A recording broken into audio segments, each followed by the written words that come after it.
Fight of God adalah game fighting yang dikembangkan oleh indie Taiwan Digital Creator yang terdiri dari daftar tokoh-tokoh yang berkaitan dengan agama dan mitologi di dunia. Game ini sedang menjadi kontroversi di sejumlah negara, salah satunya adalah Malaysia, Singapura, bahkan di Indonesia. Kementerian Komunikasi dan Informatika atau Kemenkominfo meminta platform gaming Steam untuk melakukan geoblocking terhadap game yang berjudul Fight of God ini, yang dalam bahasa Indonesia kita sebut dengan pertarungan para Tuhan. Alasan pemblokiran terhadap Fight of God ini dianggap melecehkan berbagai agama karena menampilkan pertarungan dengan tokoh-tokoh religius seperti Zeus, Anubis, Buddha, Yesus, dan lain-lain.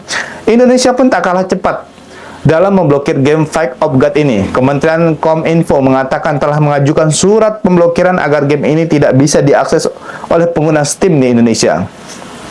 Game ini dianggap bisa menimbulkan gesekan SARA. Game ini tidak layak untuk dikonsumsi masyarakat Indonesia karena kita adalah bangsa yang beragama.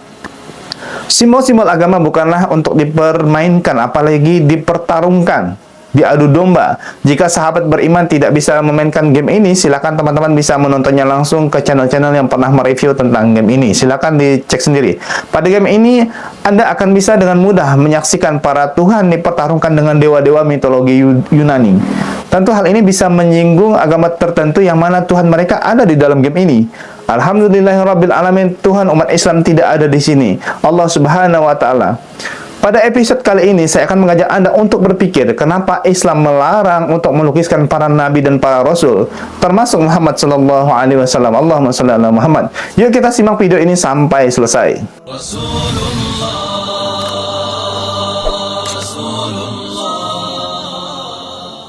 Assalamualaikum warahmatullahi wabarakatuh. Selamat datang lagi di channel Ramli Anchor. Masih bersama saya Ramli. Mengapa Islam melarang kita untuk menggambar para nabi, rasul, Muhammad SAW dan nabi-nabi yang lain?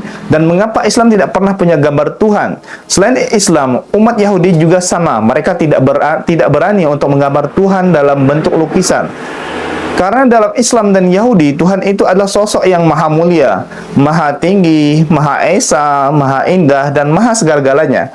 Dan sosok Tuhan adalah bukanlah sesuatu yang dapat dijangkau oleh akal manusia.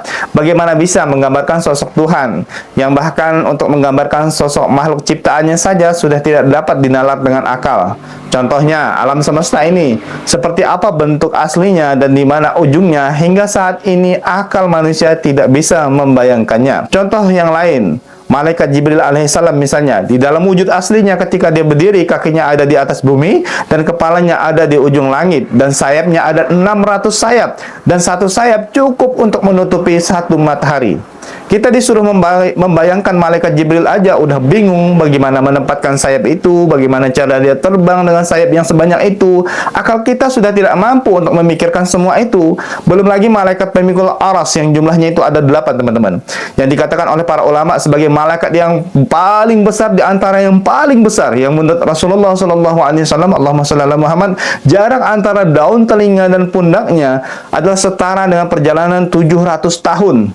700 tahun di sini perjalanan dengan apa? Bukan dengan kuda, bukan dengan kereta, bukan dengan mobil, bukan dengan pesawat ataupun kecepatan cahaya, tetapi dihitung berdasarkan dengan kecepatan Isra Mi'raj. Jadi Rasulullah menceritakan kisah tentang malaikat ini adalah ketika Rasulullah SAW sedang menjelaskan peristiwa Isra Mi'raj. Ketika Rasulullah SAW sampai ke Sidratul Muntaha, malaikat Jibril alaihissalam tidak mampu untuk naik ke atas lagi. Maka jarak ini tentunya tidaklah sebanding dengan jarak perjalanan dari bumi hingga ke langit ketujuh lalu kembali lagi ke bumi, yang memerlukan perjalanan selama 1 malam. Dibandingkan dengan jarak antara telinga dan pundak malaikat pemikul aras yang memerlukan 700 tahun perjalanan dengan ukuran kecepatan Isra Mi'raj. Itu baru jarak dari telinga ke pundaknya. Bagaimana kita bisa memikirkan dan membayangkan ukuran malaikat sebesar itu?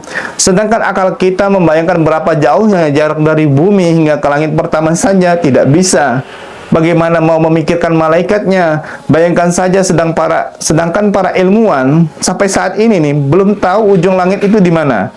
Nah, kalau kita memikirkan itu teman-teman, tentu saja sudah mentok. Ini baru saja memikirkan makhluk ciptaannya. Bagaimana mungkin manusia bisa membayangkan bentuk penciptanya? Tentu sangat jauh dari apa yang bisa kita pikirkan.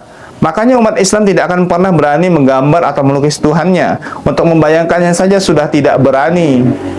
Ini berseberangan dengan orang-orang kafir, teman-teman.